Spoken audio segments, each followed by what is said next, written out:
Hello everyone, मैं अभिषेक आप सभी का स्वागत करता हूँ आपके अपने यूट्यूब चैनल जीकेएसएसपी ऑनलाइन ट्यूटोरियल में। तो गाइस, मुझे उम्मीद है आप सभी बढ़िया होंगे और अच्छे तरीके से हमारे लेक्चर सीरीज को देख रहे होंगे। तो गाइस, आज हम करने वाले हैं फंक्शन का लास्ट टॉपिक, क्योंकि फंक्शन जो है आपका वो आज कंप्लीट होने वाला है। ठीक है, तो उसके बाद हम एमसीक्यूज प्रैक्टिस करेंगे। और आज हम जो टॉपिक करने वाले हैं वो ग्रेटेस्ट इंटीजर फंक्शन पे हमने लास्ट छोड़ा था, आज वहीं से स्टार्ट करने वाले हैं। और गाइस, स्टार्ट करते हैं ग्रेटेस्ट इंटीजर फंक्शन से। ठीक है, डेफिनेशन तो आपने कल भी पढ़ी थी, तो मैं आपको यहाँ पे बता देता हूँ। देखिए, जो फंक्शन है इसका वो आर से लेके आर तक होता है।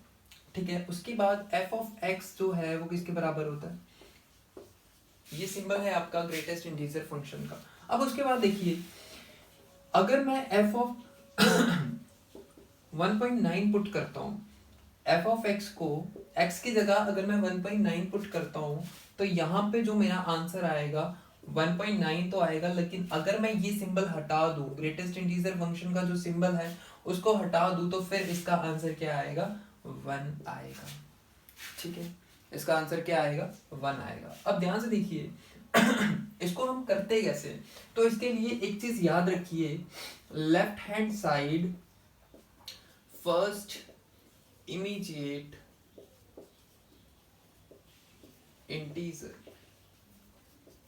लेफ्ट हैंड साइड में जो फर्स्ट इमीडिएट इंटीजर होगा वो आपका आंसर होगा। ठीक है, अगर कोई भी डेसिमल दिया होगा ना, कोई भी डेसिमल दिया होगा, तो आपने उसको इंटीजर में चेंज करना है। और इंटीजर कौन सा होना चाहिए, लेफ्ट हैंड साइड में फर्स्ट इमीडिएट इंटीजर होना चाहिए। अब देखिए इसका क्या मतलब है, जैसे आपके पास एक नंबर लाइन है जो 0 1 2 3 4 -1 -2 -3, ये इंटीजर्स होते हैं आपके। ठीक है, अगर मान लो इसके बीच में से कोई भी नंबर आता है, जैसे 1.9 है, तो 1.9 कहाँ पे आएगा, 1 और 2 के बीच में आएगा कहीं, है ना, तो 1.9 है मान लो। ठीक है, तो 1.9 is not a integer, but हमें क्या चाहिए, हमें इंटीजर चाहिए, क्योंकि ग्रेटेस्ट इंटीजर फंक्शन का मतलब ही है कि हमें चाहिए क्या होता है, यहाँ पे इंटीजर चाहिए होता है। अब 1.9 है तो इसको हम क्या लिखेंगे, हम लेफ्ट हैंड साइड चलेंगे। लेफ्ट हैंड साइड कौन सी साइड होती है, ये वाली साइड। लेफ्ट हैंड साइड गए तो ये क्या आ जाएगा, 1.9 के पीछे कौन सा इंटीजर है, 1, तो आपका आंसर 1 आ जाएगा। लेकिन अगर f ऑफ -1.9 होगा तो उसका आंसर क्या आएगा, उसका आएगा -1.9। तो जब हम इसका ग्रेटेस्ट इंटीजर फंक्शन निकालेंगे तो वो क्या होगा, 1.9 आएगा, -1.9 यहाँ पे। ठीक है, अब इसके लेफ्ट साइड कौन सा है, इसके लेफ्ट हैंड साइड तो -2 है, तो इसका आंसर -2 आएगा। तो पॉजिटिव और नेगेटिव में थोड़ा सा डिफरेंस है उसको आप तभी समझ सकते हो जब आप नंबर लाइन को इमेजिन कर सकते हो। अगर आप नंबर लाइन को इमेजिन कर सकते हो, फिर ये क्वेश्चन आपके लिए कुछ भी नहीं है। और अगर इसको मैं ग्राफ पे रिप्रेजेंट करूं, तो ध्यान से देखिए इसको कैसे करेंगे। ठीक है, मान लीजिए, ठीक है, 0 2 3 4 5, ठीक है, ये है आपके पास 1 2 3 4 5, और -1 -2 -3 -4, और यहाँ पे भी -1 -2 -3 -4, और यहाँ पे आपका +1 +2 +3 +4। अब ध्यान से देखिए यहाँ पे क्या है, अगर मान लो मैं यहाँ पे f0 पुट कर देता हूँ, तो ये 0 आ जाएगा, और 0 इज एन इंटीजर। अगर 0 इंटीजर है तो इसका आंसर क्या आएगा, 0 ही आएगा। तो 0, अगर x 0 पुट करोगे तो y भी कितना आएगा, 0 ही आएगा। तो ये पॉइंट तो यहीं पे आएगा। अब 0 के अलावा मैं कुछ पुट करूँ, 0.5 पुट कर लूँ, तो उसका आंसर क्या आएगा, तो उसका आंसर भी 0 ही आना चाहिए, क्योंकि 0.5 आता है यहाँ पे, तो उसके लेफ्ट साइड क्या आता है, 0 ही आता है, तो उसका आंसर भी क्या आना चाहिए, 0। तो मतलब यहाँ से लेके 1 तक जो आंसर आएंगे वो कितने आएंगे, 0 ही आएगा। ठीक है, 0 पे ही लाई करेंगे। उसके बाद जब मैं 1 से स्टार्ट करूं, तो 1 का तो 1 आएगा, क्योंकि 1 इज एन इंटीजर, तो इंटीजर का 1 ही आएगा। ठीक है, तो 1 के बाद अगर मैं 1.2 पुट करूं तब भी 1 आएगा, 3 करूं तब भी 1, 4, मतलब 1.9 तक जब मैं पुट करता हूं तो क्या आएगा, सिर्फ मेरा आंसर क्या आएगा, 1 ही आएगा। तो मैं इसको एक्सप्लेन करता हूँ इस तरीके से। ठीक है, इस तरीके से हम इसको एक्सप्लेन करते हैं। ठीक है, कि 1 से लेके कहाँ तक, मतलब y तो 1 है, लेकिन x में कुछ भी पुट करूं तो मेरा y 1 ही आएगा, लेस देन 2।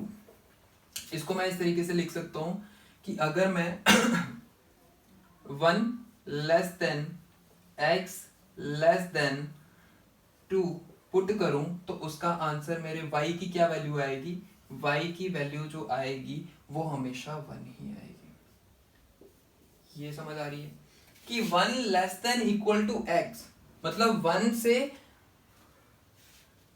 ठीक है, 1 से क्या होना चाहिए, 1 less than x less than equal to x, तो x 1 भी हो सकता है और 1 से ज्यादा भी हो सकता है, 1 भी हो सकता है और 1 से ज्यादा भी हो सकता है, लेकिन 2 से कम होना चाहिए। लेकिन 2 से क्या होना चाहिए, कम होना चाहिए, क्योंकि अगर 2 आ जाएगा, f ऑफ 2 किसके बराबर होता है, तो f ऑफ 2 किसके बराबर होता है, तो 2 इज एन इंटीजर, तो इसका आंसर क्या आएगा, 2 ही आएगा।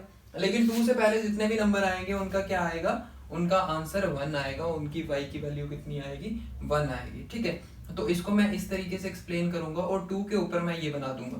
ठीक है, जब नीचे x में 2 होगा तो ऊपर मैं ये वाला साइन बनाऊंगा सर्कल, और वो भी ओपन। इसका मतलब है 2 इज एक्सक्लूडिंग, 2 को हम क्या कर रहे हैं, बाहर निकाल रहे हैं, 2 का कोई लेना देना नहीं है। अगर 2 आएगा तो 2 इसमें शामिल नहीं होगा। ठीक है, जैसे मैंने यहाँ पे 2 को एक्सक्लूड किया, लेस देन 2 का मतलब है 2 शामिल नहीं होगा। अगर मैंने इक्वल टू 2 लिखा होता तो इसका मतलब होता कि 2 को मैं शामिल करता। ठीक है, अगर मैं 2 की बात करता, 2 के अलावा 2.1 पुट करूं, 3 पुट करूं, 5 पुट करूं, है ना, इस तरीके से करूंगा तो उसका भी आंसर क्या आएगा, 2 आएगा, और 3 को मैं क्या कर दूंगा, एक्सक्लूड कर दूंगा। उसके बाद इसी तरीके से ये बनेगा। ठीक है, इस तरीके से नेगेटिव में भी इसी तरीके से बनेगा। अगर मैं -1 पुट करूं, -1 का -1 ही आएगा, लेकिन अगर मैं पुट कर दूं, मान लो -0.5, -0.5 पुट करूंगा तो उसका आंसर क्या आएगा, -1 आएगा, क्योंकि -0.5 के लेफ्ट साइड क्या है, -1 है। तो मैं देखूं अगर जीरो से अगर मैं -1 तक चलूं तो मेरा आंसर क्या आएगा, 1 ही आएगा। ठीक है, उसके बाद इस तरीके से, सॉरी, इस तरीके से बनेगा। ठीक है, इस तरीके से इसकी फिगर बनेगी, और इसको ग्रेटेस्ट इंटीजर फंक्शन के अलावा एक और नाम दिया जाता है जिसको बोलते हैं स्टेप फंक्शन। स्टेप फंक्शन क्यों बोला जाता है इसको, क्योंकि ये स्टेप टाइप फिगर बन रही है इसकी। ठीक है, ये एक्सप्लेन होना चाहिए। तो बाकी आपको पता है ना कि फंक्शन कैसे होता है, जब मैंने कोई भी वर्टिकल लाइन ड्रॉ करूं तो एक ही पॉइंट पे टच होना चाहिए, अगर एक पॉइंट पे टच नहीं होगा तो ये फंक्शन भी नहीं होगा। ठीक है, अब बढ़ते हैं मॉड्यूलस फंक्शन में। तो मॉड्यूलस गाइस आपने नाम पहले भी सुना होगा। ठीक है, क्या होता है मॉड्यूलस फंक्शन, तो ध्यान से देखिए इसको।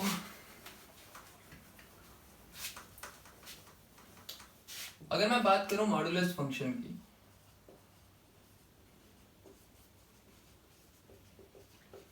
मॉड्यूलस फंक्शन कौन सा फंक्शन होता है, तो गाइस आर से आर, ठीक है, उसके बाद एफ ऑफ एक्स किसके बराबर है, मॉड ऑफ एक्स, या इसको हम ऐसे भी लिख सकते हैं f of x equal to x if x greater than equal to 0 और minus x if less than 0। ठीक है, इस तरीके से हम इसको एक्सप्लेन कर सकते हैं गाइस। ठीक है, अब देखिए modulus is just like a motivational seminar. ठीक है, आप ऐसे समझ सकते हो जैसे किसी मोटिवेशनल सेमिनार में गए होते हैं हम, तो हम क्या होते हैं, अगर कोई पर्सन डिप्रेस्ड होता है तो वो भी मोटिवेशनल होके निकलता है ना, मोटिवेट होके निकलता है। तो क्या है, मॉडुलस में अगर कोई पॉजिटिव जाएगा तो वो तो पॉजिटिव ही रहेगा, ऑब्वियसली बात है। ठीक है, अगर कोई नेगेटिव पर्सन भी जाएगा तो वो भी वहां जाके क्या हो जाएगा, पॉजिटिव होके बाहर निकलेगा। ठीक है, पॉजिटिव होके बाहर निकलेगा, तो मॉड इज जस्ट लाइक, ठीक है, सेमिनार ऑफ मोटिवेशन। ठीक है, तो इसमें इस तरीके से आया। अब बच्चों का डाउट होता है यहाँ पे, तो इस चीज को ध्यान से समझिएगा गाइस। अगर x ग्रेटर देन 0 है तब तो x आना लाजमी है। ठीक है, अगर पॉजिटिव है तो फिर तो y की वैल्यू क्या आएगी, पॉजिटिव ही आएगी, f ऑफ x क्या होगा, x ही होगा। ठीक है, लेकिन अगर नेगेटिव है तो फिर मैंने -x क्यों लिखा है, तो बच्चों का यहाँ पे डाउट होता है। ठीक है, अब ध्यान से देखिएगा, माइनस एक्स का क्या मतलब है अगर x लेस देन 0 है तो मान लो मैं इसको लेट कर लेता हूं -1, x कितना है -1 है, x इज -1, तो x अगर -1 है तो f ऑफ x कितना है, f ऑफ x मैंने बोला -x आएगा, लेकिन x की जगह मैंने क्या लेट किया है -1, तो x की जगह आ गया -1। अब माइनस माइनस कट जाएंगे और पीछे आंसर क्या आ जाएगा +1। समझ आ रही है, इसलिए यहाँ पे माइनस लिखा रहता है, क्योंकि कोई भी माइनस में टर्म आएगी उसका माइनस कट जाएगा इसके साथ और बन क्या जाएगा पॉजिटिव बन जाएगा। समझ आई। अगर इसको मैं ग्राफ से रिप्रेजेंट करूं तो ध्यान से देखिए इसको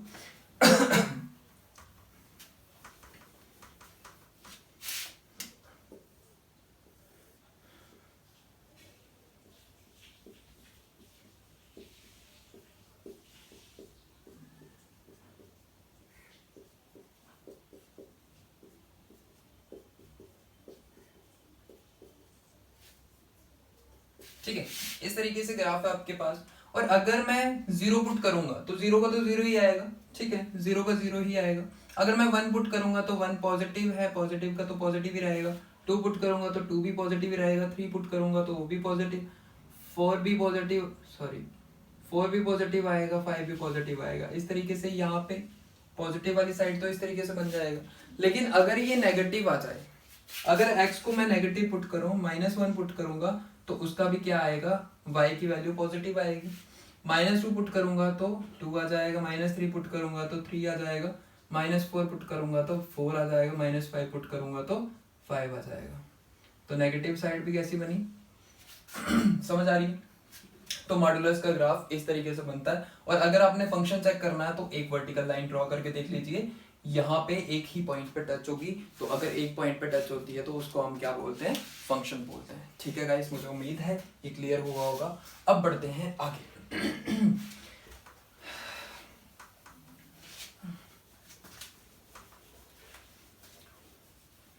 अब बात करते हैं अब बात करते हैं इनवर्टिबल फंक्शन की। इनवर्टिबल, अब इनवर्टिबल फंक्शन क्या होता है, ठीक है, तो ध्यान से देखिएगा। A function a set to B an invertible, एक सेट को, सॉरी एक फंक्शन को हम इनवर्टिबल तब कहते हैं जब if the function is 1 1, if the function is 1 1 and on 2, अगर फंक्शन 1 1 भी हो और on 2 भी हो, जिसका मतलब होता है बाइजेक्टिव फंक्शन। अगर फंक्शन 1 1 भी है और on 2 भी है, उसका मतलब क्या है, फंक्शन इज बाइजेक्टिव। बाइजेक्टिव है उस टाइम पे क्या होता है, then f a to b implies g of b to a। Invertible का क्या मतलब होता है गाइस, उल्टा होना।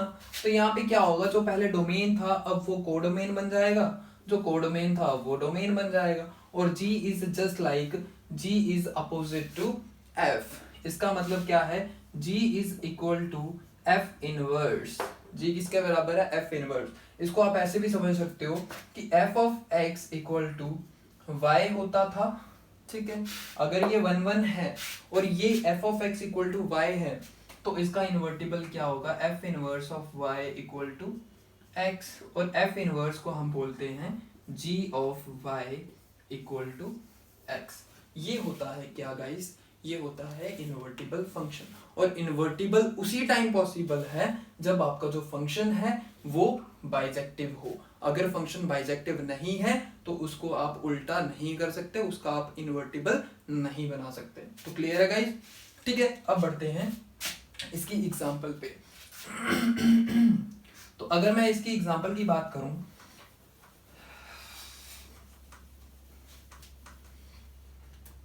एग्जाम्पल की अगर बात करें, ठीक है, तो मान लीजिए मेरे पास दो सेट हैं 1 2 3 और 3 2 1। ये मेरे पास दो सेट हैं जहां पे f किसके फंक्शन डिस्क्राइब हुआ है, और 1 combine with 3, 2 combine with 2, 3 combine with 1, इस तरीके से कॉम्बिनेशन है। ये 1 1 भी दिख रहा है आपको, ऑन टू भी दिख रहा है। 1 1 कैसे होता है कि 1 इज कनेक्टेड टू 1, ये 1 1 की निशानी है, और ऑन टू की निशानी ये है कि यहाँ से कोई भी एलिमेंट छूटना नहीं चाहिए, ठीक है। तो ये 1 1 भी है, ऑन टू भी है, ठीक है। अगर ऑन टू है तो इसको हम उल्टा कर सकते हैं। उल्टा करने का मतलब क्या है, पहले यहाँ से यहाँ गए थे, अब यहाँ से यहाँ आ जाएंगे, और इसको मैं जी बोल दूंगा या और एफ इनवर्स बोल दूंगा, कुछ भी बोल सकता हूँ, ठीक है। अगर मैं एफ की बात करूं, एफ फंक्शन कैसे बना था, तो ये बना था 1 3 2 2 और 3 1, इस तरीके से एफ फंक्शन था। अगर मैं जी फंक्शन बनाऊं, मतलब इसका उल्टा बनाना हो, तो जहां पे इसको अपोजिट कर दूंगा, ऑर्डर पेयर को क्या कर दूंगा, अपोजिट कर दूंगा, उल्टा कर दूंगा। तो 1 और 3 था, अब मैं इसको क्या बना दूंगा, 3 1 बना दूंगा। 2 2 था, तो इस 2 को मैं पहले लिख लूंगा, ठीक है, और यहाँ पे 3 1 था, तो 1 को पहले और 3 को बाद में। तो यही मतलब हुआ, जो पहले प्री इमेज था और ये इमेज था, सॉरी इसकी बात कर रहा हूँ, ये प्री इमेज और ये इमेज था, मैंने इमेज को उठा के प्री इमेज बना दिया और प्री इमेज को उठा के इमेज बना दिया। इस तरीके से डोमेन को रेंज बना दिया, रेंज को डोमेन बना दिया, उसी का मतलब होता है इन्वर्टिबल। तो मुझे उम्मीद है ये समझ आई होगी। अब बढ़ते हैं कंपोजिशन ऑफ अ फंक्शन, ठीक है।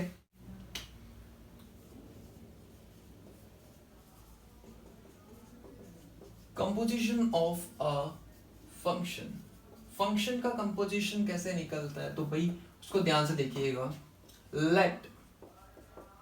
Late F of a gives b and g of b c, ठीक है। b is mapping to c and a is mapping to b। इस तरीके से हमारे पास एक फंक्शन है, मतलब दो फंक्शंस हैं, और हमने क्या फाइंड करना है, ठीक है, इस तरीके से है। then the composition of f and g, then the composition of f and g is defined as GOF of a से c, a is mapping to c, इस तरीके से फंक्शन बनता है। और therefore GOF of x equal to GF of x, ये इसका क्या है, तरीका है लिखने का या फाइंड करने का, ठीक है। ये समझ आई होगी आपको कंपोजिशन ऑफ अ फंक्शन। इस तरीके से कंपोजिशन ऑफ फंक्शन क्या है, तो इसको ध्यान से समझिए। अगर दो फंक्शन आपके पास हैं, एक a से b है और एक b से c है, तो आपने उन तीनों से, जो भी तीनों सेट हैं, उनसे आपने एक और कॉम्बिनेशन निकालना है, एक और फंक्शन बनाना है, जिसको आप क्या बोलते हो, composition of a function. Combine करके फंक्शंस को एक और फंक्शंस निकालना है, और फंक्शंस को निकालते किस तरीके से, इस तरीके से। फॉर एग्जांपल, अगर एग्जांपल के तौर पे ले, तो मैंने 3 सेट ले लिए, 2 3 सेट है, 1 2 3 4 5 6 7, ठीक है, सेट आ गए। 1 इज कनेक्टेड टू 4, बोल दिया मैंने। 1 किसके साथ कनेक्टेड है, ये f है, ये आपका g है, और ये आपका जो नीचे से आ रहा है वो क्या है, GOF है, ठीक है, GOF है, समझ आ रही है। तो 1 इज कनेक्टेड टू 4, मैं बोलता हूँ 2 इज ऑल्सो कनेक्टेड टू 4, 2 भी किसके साथ कनेक्टेड है, 4 के साथ। 3 इज कनेक्टेड टू 5, 3 किसके साथ कनेक्टेड है, 5 के साथ। अब इस सेट की तो बात कर ली हमने, ठीक है। इसके मैं एलिमेंट्स भी लिख देता हूँ कि f के एलिमेंट्स क्या हैं। f के एलिमेंट्स हैं 1 4 2 4 और 3 5, ये f के एलिमेंट्स हैं, ठीक है। g के एलिमेंट्स लिखूं तो वो बना लेते हैं पहले। 4 is connected to 6, 5 is connected to 7, 4 किसके साथ कनेक्टेड है, 6 के साथ, और 5 किसके साथ कनेक्टेड है, 7 के साथ, ठीक है। ये आपका क्या बन गया, f और g। अब मैंने निकालना है क्या, GOF। ध्यान से देखिएगा, इसको हम कैसे निकालेंगे। पहले GOF निकालने का मतलब है A से C तक है, तो मैं इसकी और इसकी ही बात करूंगा, बीच वालों की बात नहीं करूंगा। तो ध्यान से देखिए, अगर GOF ऑफ 1 1 निकालना है, तो वो कैसे निकलेगा, जी एफ ऑफ 1। अब एफ ऑफ 1 किसके बराबर है, एफ ऑफ 1 का मतलब क्या है, इसका रिलेशन इसके साथ, तो 1 किसके बराबर है, 4 के बराबर। यहां से देख लो, नहीं तो 1 का रिलेशन किसके साथ है, 4 के साथ, तो एफ ऑफ 1 किसके बराबर है, जी ऑफ 4।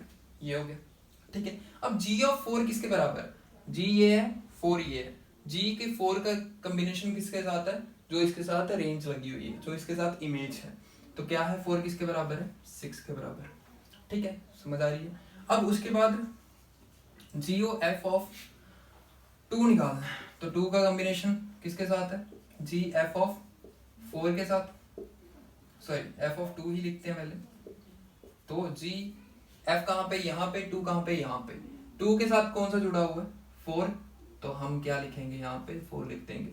और जी ऑफ 4 किसके बराबर है, तो जी यहाँ पे है, 4 यहाँ पे, 4 के साथ क्या है, 6, आंसर आ गया। उसके बाद जी ऑफ 3 अगर निकालना हो, जी एफ ऑफ 3 लिख दिया हमने, ये किसके बराबर होता है, g f of 3, g f of 3 किसके बराबर है, तो गाइस इसको ध्यान से देखिए, जी एफ ऑफ 3 किसके बराबर है, तो एफ देखो यहाँ पे है, 3 यहाँ पे, 3 किसके साथ कनेक्टेड है, 5 के साथ, तो जी ऑफ 5। अब जी यहाँ पे है, 5 यहाँ पे, 5 किसके साथ कनेक्टेड है, 7, तो इसका आंसर क्या आया, 7।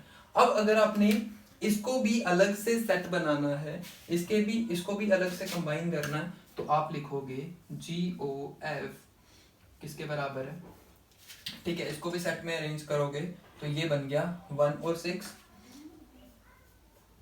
1 और 6, 2 और 6, और तीसरा कौन सा है, 3 और 7,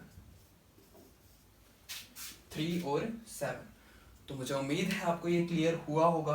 अगर मैं आपसे पूछूं ये जो सेट हमारे पास बना है, ये 1 1 है या ऑन 2 है, तो आप ध्यान से देखो कि अगर इस सेट को मैं फिर से अरेंज करूं, जीओएफ की बात कर रहा हूं, तो मैं क्या करूंगा, बाकी वालों को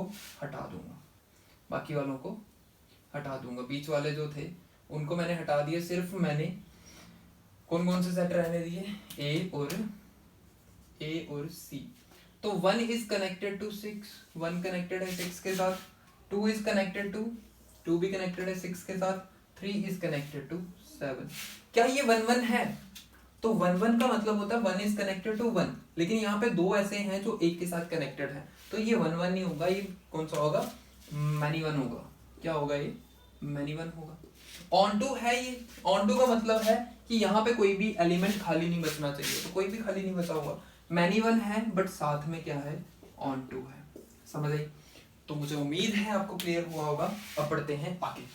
तो गाइस ये रहा आपके सामने क्या, बाइनरी ऑपरेशन। तो ध्यान से देखिए, बाइनरी ऑपरेशन स्टार से डिनोट करते हैं होना, set A is a function, ये एक फंक्शन होता है, और star such that A cross A mapping with A and we do not star A B by A star B, इस तरीके से हम इसको डिनोट करते हैं। तो गाइस इसका मतलब क्या है, पहले तो आपको ए स्टार ए का मतलब पता है, ए स्टार ए का मतलब है ऑर्डर्ड पेयर्स या कार्टेशियन प्रोडक्ट, आपको पता है ना कार्टेशियन प्रोडक्ट का, ये वही चीज है ए बी, और मैप किसके साथ कर रही है, ये ए के साथ ए इज अ सेट,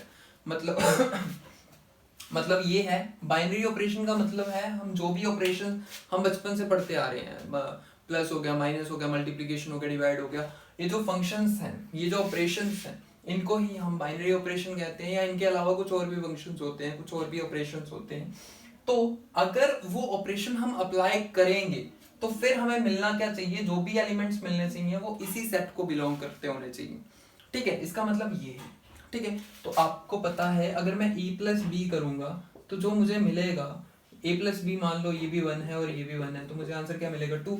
तो 2 इज अ सिंगल एलिमेंट, ठीक है, और वो ए क्रॉस ए में थोड़ी बिलोंग करेगा, वो किस में बिलोंग करेगा, वो इसी में बिलोंग करेगा, समझ आ रही है। तो इस तरीके से होगा ये।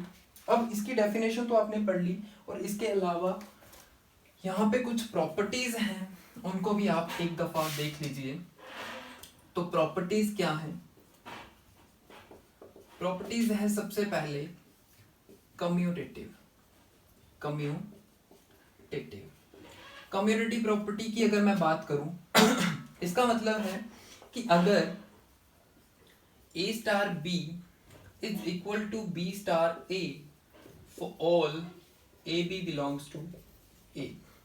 क्या है क्या है यहाँ पे A star B equal to B star A। Commutative का मतलब यही है कि अगर मैं इसको सॉरी कि अगर मैं इसको इंटरचेंज करूं फिर भी इसका आंसर क्या आना चाहिए, सेम आना चाहिए for all A B belongs to A. ठीक है, अगर ऐसा पॉसिबल होता है तो हमारा जो बाइनरी ऑपरेशन है वो कम्यूटेटिव है, अदरवाइज ये कम्यूटेटिव नहीं है। और दूसरी चीज आ जाती है एसोसिएटिव। इसका मतलब है अगर A star B star C is equal to A star B star C for all A B C belongs to A। समझ आ रही है, ये एसोसिएटिव है कि अगर मतलब ये चीज अगर इसके बराबर आता है तो फिर हम बोलेंगे कि ये क्या है, एसोसिएटिव है। और थर्ड चीज है आइडेंटिटी। आइडेंटिटी को मैं थोड़ा सा एक्सप्लेन कर देता हूँ। आइडेंटिटी जो ऑपरेशन है ये क्या है जैसे एग्जाम्पल के लिए मैं आपको समझाऊं, plus 0 is equal to and 4 multiply 1 is equal. ठीक है, ध्यान से समझना। 4 को अगर मैं 0 से प्लस करूंगा तो आंसर 4 आएगा, 4 को 1 से मल्टीप्लाई करूंगा तो आंसर क्या आएगा, 4 आएगा। अब ध्यान से सुनिए, 0 इज एडिटिव आइडेंटिटी। 0 को हम एडिटिव क्या बोलते हैं, आइडेंटिटी बोलते हैं। और 1 को हम बोलते हैं मल्टीप्लिकेटिव आइडेंटिटी। इसका क्या मतलब है, आइडेंटिटी का क्या मतलब है? तो गाइस इसका मतलब ये है कि अगर 0 के साथ आप किसी को भी प्लस करो, 0 के साथ अगर आप किसी को भी प्लस करो तो आपको पता है जो आंसर आएगा वो हमेशा वही नंबर आएगा जिसको उसके साथ 0 के साथ प्लस किया गया होगा। और मल्टीप्लाई की अगर मैं बात करूं तो मल्टीप्लाई में अगर मैं किसी भी नंबर को 1 के साथ मल्टीप्लाई करूं तो मेरा आंसर वही नंबर आएगा जिसको मैंने 1 के साथ मल्टीप्लाई किया था। ठीक है, तो ये क्या होते हैं, आइडेंटिटीज होते हैं। They are just like mirrors. क्या होता है, जस्ट लाइक मिरर्स होते हैं कि इसमें आप अपनी ही इमेज देख रहे हो। अगर मैं इसी के साथ प्लस कर रहा हूं तो मेरी खुद की ही इमेज सामने आ रही है। समझ आ रही है? तो जस्ट लाइक मिरर्स। तो आइडेंटिटी की अगर बात करें, आइडेंटिटी तो there exist an E belongs to A। E is what? E is an identity। और ये बिलोंग किसमें कर रही है, उसी सेट में, सेट A में बिलोंग कर रही है। सेट A में बिलोंग कर रही है such that A star E और E star A is equal to A। समझ आई? इसी तरीके से लिखा मैंने 4 + 0। ठीक है, अब स्टार की जगह प्लस भी हो सकता है, मल्टीप्लाई भी हो सकता है, डिवीजन भी हो सकता है, और कोई कॉन्सेप्ट और कोई ऑपरेशन भी हो सकता है। ठीक है, तो अगर ये पॉसिबल हो रहा है कि किसी के साथ करने पे, मल्टीप्लाई प्लस करने पे आपका आंसर वही आ रहा है जिसको आप मल्टीप्लाई कर रहे हो, तो इसका मतलब क्या है कि ये जो टर्म है ये क्या है, आपकी आइडेंटिटी है। ये क्या है, आपकी आइडेंटिटी ऑफ बाइनरी ऑपरेशन है। समझ आ रही है? उसके बाद